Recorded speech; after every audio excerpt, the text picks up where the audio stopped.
The email landed in my inbox like a silent digital bomb. Its subject line an innocuous string of corporate jargon, but its content a searing betrayal. My breath hitched a sharp, involuntary gasp that seemed to echo in the otherwise silent office. The fluorescent hum above was the only sound, a stark contrast to the roaring chaos that had just erupted inside my head. My name is David. I'm 35, a senior analyst at Sterling and Finch, one of the most cutthroat yet prestigious tech investment firms in Manhattan. For 7 years, this place has been my second home. Its glass tower is a testament to ambition and relentless drive. My wife, Emily, and I built a life around it. The late nights, the early mornings, the sacrifices for a future we meticulously planned. She was my anchor, the soft counterpoint to the hard edges of my professional world. We'd been together for over a decade, married for 7, and I believed in the unwavering strength of our bond, a fortress against the world's cynicism. Mark, my boss, was more than just a superior. He was a mentor, a confidant, almost a friend. We'd shared countless meals, discussed everything from market trends to personal aspirations. Our wives even had a casual friendship, occasionally meeting for coffee. I'd poured my expertise, my strategic insights, and my unwavering loyalty into his projects, instrumental in securing his upcoming promotion to vice president. It was a move that would elevate us both, or so I thought. My own promotion, a long-anticipated reward for years of dedication, was just around the corner, a tangible symbol of our shared success. I trusted Mark implicitly, respected him deeply. And Emily. Emily was my world, the one person I believed knew the true meaning of fidelity. It wasn't meant for me. The file was buried deep within a shared project folder, a relic from a recently concluded deal. I was doing a routine cleanup, archiving old communications, when I stumbled upon a forwarded email chain. Mark had sent it to Emily, a casual FYI attached, but beneath it, a history of messages he'd clearly forgotten to delete. Or perhaps in his arrogance he hadn't cared. The first few were innocuous, work-related pleasantries. Then, a subtle shift. A playful tone, an inside joke I didn't recognize. My fingers, usually so precise on the keyboard, felt clumsy, heavy as I scrolled down. The messages grew increasingly intimate, coded language about late nights at the office and client dinners that now took on a sinister new meaning. My stomach churned, a cold dread seeping into my veins. Dates, secret meetings, whispered promises. The timeline stretched back months, a parallel narrative running silently alongside my own, unseen and unheard. A picture, attached to one of the later emails. A selfie. Emily and Mark, smiling, too close, their heads almost touching. They were in a dimly lit bar, the kind with plush leather seats and soft jazz, a place I recognized as being just blocks from our office. Not a work event, not a casual drink with colleagues. This was something else entirely. The easy familiarity in their eyes, the subtle curve of Emily's smile, the possessive tilt of Mark's head, it all screamed a truth I had desperately tried to deny. The words on the screen blurred, then sharpened, each character a tiny shard of glass piercing my composure. My first instinct was a primal scream, a guttural roar of pain and disbelief that threatened to tear through the quiet office, but no sound escaped. My jaw clenched so tight I thought my teeth might crack. I didn't move. I just sat there, staring at the screen, the words burning into my retina, the image seared into my mind. My hands, usually so steady, were trembling, but I forced them still, gripping the edge of my desk until my knuckles ached. A coldness spread through me, starting from my core and radiating outwards, numbing the initial shock, replacing the raw agony with a chilling, almost clinical detachment. I reread the emails, every single one, dissecting every word, every emoji, every timestamp. My analyst's brain, trained to find patterns and anomalies, took over. I cross-referenced dates with my own calendar, with Emily's girls' nights out that now seemed suspiciously frequent, with Mark's business trips that often coincided with Emily's vague excuses. The puzzle pieces clicked into place with horrifying precision, forming a picture so clear, so undeniable it stole the air from my lungs. The betrayal wasn't just a fleeting moment, it was a sustained, calculated deception. I saved the emails, copied them, backed them up to an encrypted drive. Not in anger, not yet, not in a fit of rage, but in a strange, detached, almost academic way. I was a data analyst after all. This was just data. Horrible, soul-crushing data. But data nonetheless. Evidence. My mind, usually so focused on market trends and financial projections, was now meticulously cataloging every detail of this personal catastrophe. The emotional storm raged beneath a surface of forced calm, a thin veneer of control that felt like it could shatter at any moment. But it held. It had to. I closed the laptop, the screen reflecting my own blank, unreadable face. The office lights hummed, the city outside continued its relentless rhythm, oblivious to the seismic shift that had just occurred within me. I stood up, stretched, feigning normalcy, the muscles in my back screaming with tension. The world felt different, sharper, colder. Every familiar object in my office now seemed alien, tainted. Later that evening, I walked into the living room. Emily was there, curled on the sofa, watching some mindless sitcom, her laughter echoing hollowly in my ears. She looked up, her eyes bright, her smile warm and genuine, or so it seemed. "Hey, you're home early," she said, her voice light. "Long day?" I smiled back, a perfect, unblemished mask. My lips moved, forming the words, "Fine. Just fine." My voice was steady, betraying nothing of the inferno raging beneath my composure. But as I looked at her, then at the framed photo of us on the mantelpiece, our wedding day, beaming, full of hope, a different kind of fine settled over me. A cold, hard, calculating fine. I knew, and she had no idea. The silence between us stretched, thick with unspoken truths, and I realized, with a chilling clarity, that this was just the beginning. The game had changed, and I was about to play. The smile I offered Emily that night was a masterpiece of deception, a thin, fragile veneer over a chasm of despair. "Just fine," I'd repeated, the words tasting like ash. She'd accepted it, oblivious, and returned to her sitcom. Her laughter, a discordant note in the symphony of my unraveling world.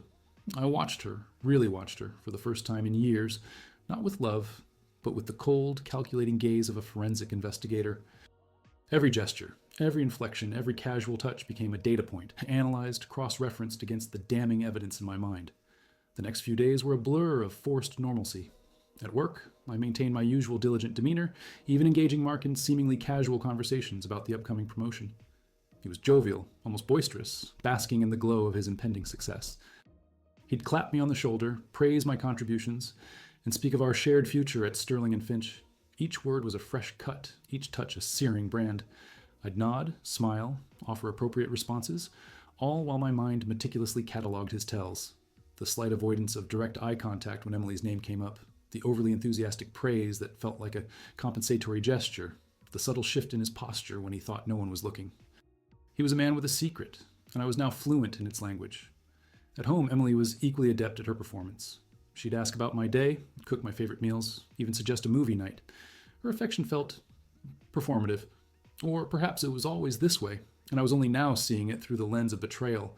I found myself testing her, subtly. "Mark mentioned he's taking a few days off after the promotion," I'd say, watching her eyes. A flicker. A momentary hesitation before she'd reply, "Oh, really? Good for him. He deserves it." The flicker was enough.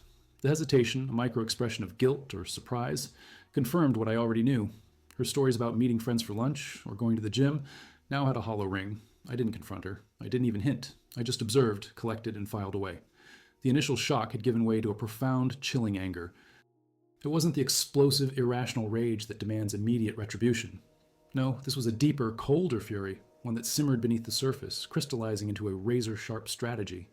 They hadn't just betrayed me, they had insulted my intelligence, taken me for a fool. And that, more than the heartbreak, was unforgivable. My professional life had taught me that every problem has a solution, every weakness an exploit. This was no different. This was a hostile takeover, a corporate espionage played out in the most intimate corners of my life. And I was going to win.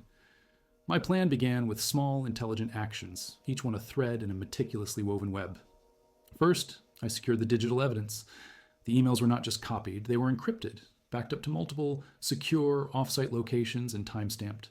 I even ran a forensic analysis on the metadata, ensuring their authenticity was beyond reproach. I wasn't just collecting evidence, I was building an airtight case. Next, I started subtly shifting my work responsibilities. Mark's promotion meant a reshuffling of teams, and I volunteered for projects that gave me access to broader company communications, particularly those involving executive-level interactions. I became a ghost in the machine, a silent observer of the digital currents that flowed through Sterling and Finch. I wasn't looking for more evidence of their affair. I had enough of that. I was looking for vulnerabilities, for leverage, for the precise moment and method to strike. I also began to cultivate relationships with key personnel outside of Mark's direct influence. The head of HR, Sarah Jenkins, a no-nonsense woman with a reputation for integrity. The IT director, a quiet genius named Ben, who owed me a favor from a complex system migration I'd helped him troubleshoot months ago. I didn't reveal my hand, of course. I simply made myself indispensable, a reliable ally, building a network of trust that would prove invaluable when the time came. One evening, while Emily was out, ostensibly at a yoga class, I found myself staring at our shared financial accounts, Our joint savings, our investment portfolio, the mortgage on our beautiful brownstone in Brooklyn. Everything was intertwined. A messy divorce would be devastating, financially and emotionally. But this wasn't about a messy divorce. This was about justice, about reclaiming what was mine and ensuring they paid a price commensurate with their deceit. I began discreetly moving funds, not enough to raise immediate suspicion, but enough to protect my assets, to create a buffer. I consulted a trusted, discreet financial advisor, framing my questions hypothetically about future planning and risk mitigation. He never suspected the storm brewing beneath my calm exterior. The most crucial step, however, involved Mark's promotion speech.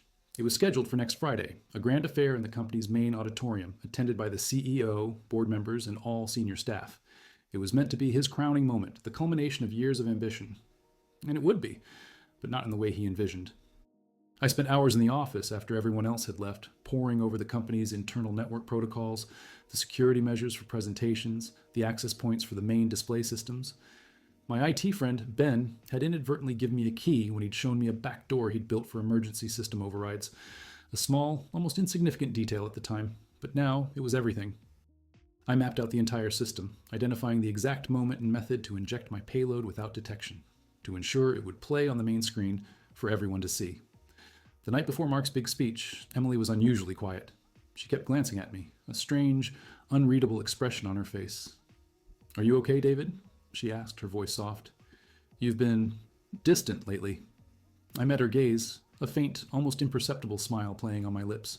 "Just a lot on my mind, Em." "Big week at work. Mark's promotion, you know?" She nodded, a slight flush rising on her cheeks. "Right, Mark's promotion." I watched her for a moment longer, then turned back to my laptop, a document open on the screen. It was a meticulously crafted email, addressed to the entire company. The subject line was simple, direct, and devastating. An unscheduled announcement regarding Mark Peterson's promotion. I had attached a compressed, encrypted file. Inside were the emails, all of them. And a short, concise statement from me, detailing the timeline and the nature of the betrayal. My finger hovered over the send button. Not yet. The timing had to be perfect. It had to be during his speech, when the entire company, the CEO, the board, everyone was watching him, celebrating him. That was when the board would be changed, the pieces rearranged. That was when the true cost of their deceit would be revealed. The air in the Sterling and Finch auditorium was thick with anticipation, a palpable hum of ambition and corporate camaraderie. Spotlights illuminated the stage, where a sleek podium stood ready. The company's top brass, including the CEO, sat in the front row, their faces alight with congratulatory smiles. Mark, resplendent in a tailored suit, strode onto the stage to a wave of polite applause, his grin wide, almost predatory. He adjusted the microphone, a picture of confident success. I sat in the third row, a silent observer, a ghost in the machine, my heart a steady, cold drumbeat in my chest. His speech began with the usual platitudes: gratitude, vision, the future of Sterling and Finch. He spoke of teamwork, dedication, and the collective effort that had brought him to this pinnacle. My gaze drifted from his animated face to the large projection screen behind him, currently displaying the company logo.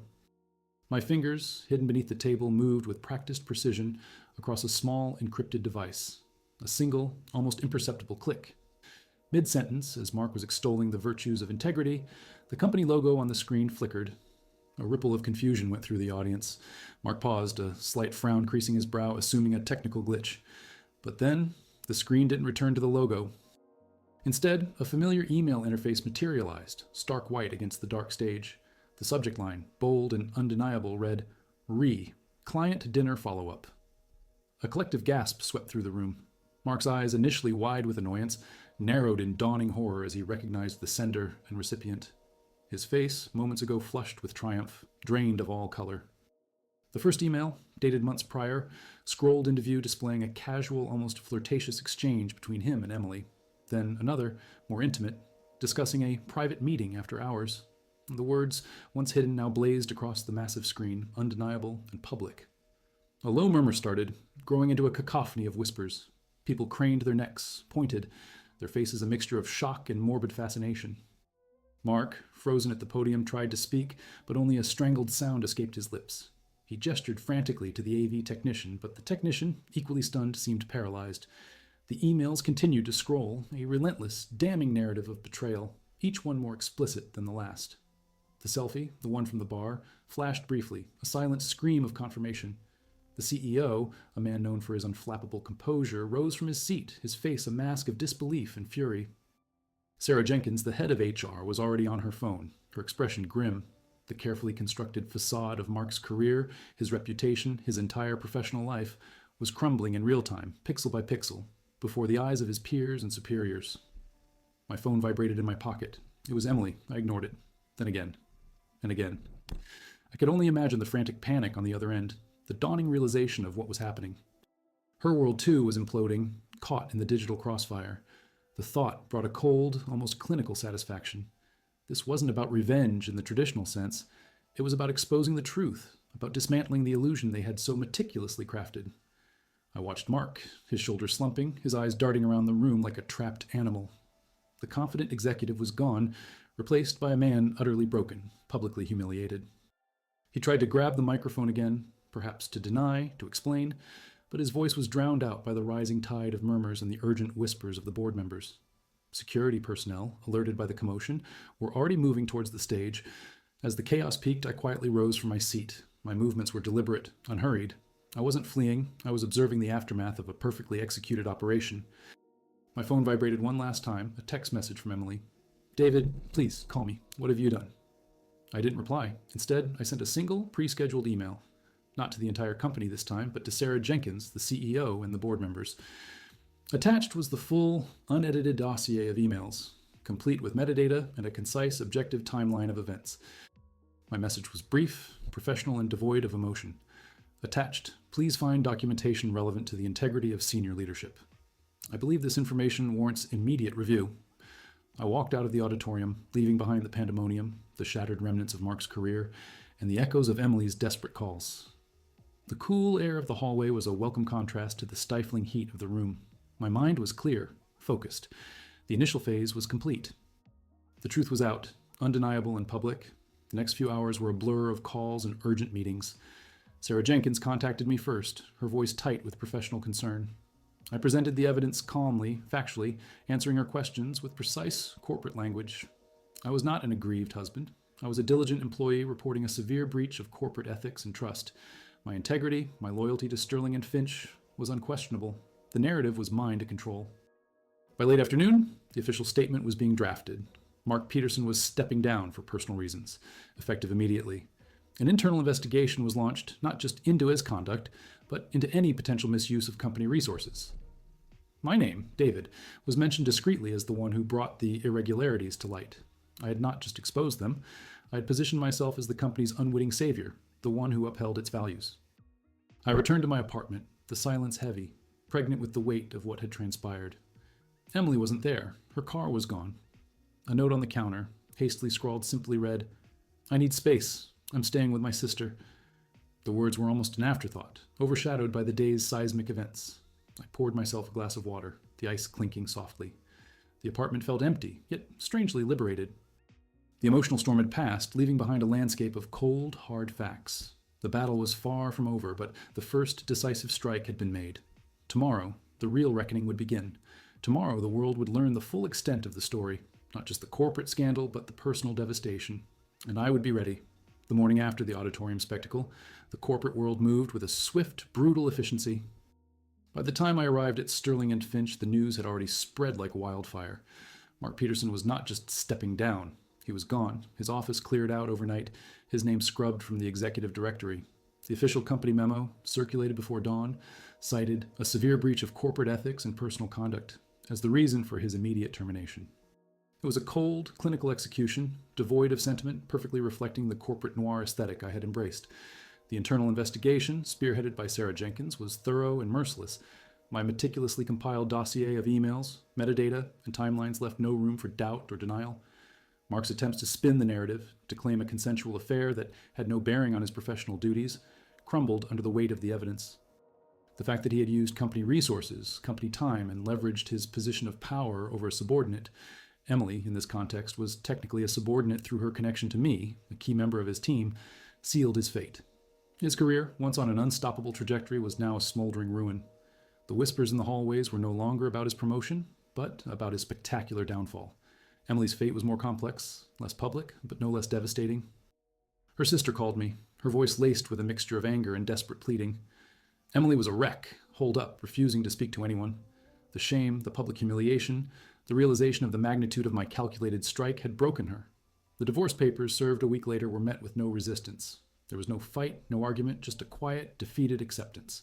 Our shared assets were divided cleanly, precisely, as if severing a limb. The brownstone, once our dream, was put on the market. Every tangible link to our decade-long history was systematically dismantled. I felt no elation, no triumphant surge of vindication, only a profound, chilling quietude. The emotional storm had indeed passed, leaving behind a landscape of stark, unyielding facts. My heart, once a battlefield of pain and rage, was now a still, frozen lake. I observed the wreckage of their lives with the detached curiosity of a scientist examining a failed experiment. This wasn't about joy, it was about balance. Justice, not revenge, had been served. The scales, so violently tipped by their deceit, had been righted. My own standing at Sterling and Finch surprisingly soared. I was seen as the quiet hero, the man of integrity who, despite personal agony, had upheld the company's values. The CEO personally commended my unwavering commitment to ethical conduct. A new promotion, one that had been on the horizon, was fast-tracked. I was offered a significant raise and a leadership role in a new, high-profile division. My colleagues, once merely acquaintances, now looked at me with a mixture of respect and a touch of awe. They saw the calm, analytical professional, unaware of the icy resolve that had fueled my actions. I accepted the accolades with a polite, reserved demeanor, never once betraying the intricate web of pain and calculation that lay beneath. The apartment, once filled with Emily's laughter and the comfortable clutter of a shared life, felt cavernous after she left. I didn't rush to fill the void. Instead, I embraced the emptiness. It was a space for reflection, for rebuilding, for understanding the new contours of my existence. I sold the brownstone, the memories too potent, too tainted. I moved into a sleek, minimalist penthouse downtown, its floor-to-ceiling windows offering an expansive, indifferent view of the city. It was a new beginning, stripped bare of sentimentality, built on the bedrock of hard-won experience. I started running again, long, solitary miles along the Hudson River, the rhythmic pounding of my feet a meditative counterpoint to the quiet hum of my thoughts. I read more, delved deeper into complex financial models, and found solace in the intricate logic of numbers. My social circle narrowed, shedding the superficial connections that had once defined my life. I sought out genuine interactions, conversations rooted in substance, not pretense. One evening, months after the incident, I found myself at a corporate gala, a necessary evil of my new position. I saw Mark across the room, a ghost of his former self. He was working for a smaller, less reputable firm, his once sharp suit now ill-fitting, his eyes hollow. He saw me, and for a fleeting moment a flicker of the old arrogance mixed with raw hatred crossed his face. I met his gaze, my own expression unreadable, devoid of triumph or pity. I simply nodded, a slight, almost imperceptible dip of my head, acknowledging his presence, but nothing more. He quickly turned away, disappearing into the crowd. Later, I overheard a conversation about Emily. She had left the city, moved back to her hometown, working a job far removed from the glittering world we had once inhabited. She was trying to rebuild, they said, but the shadow of what had happened followed her.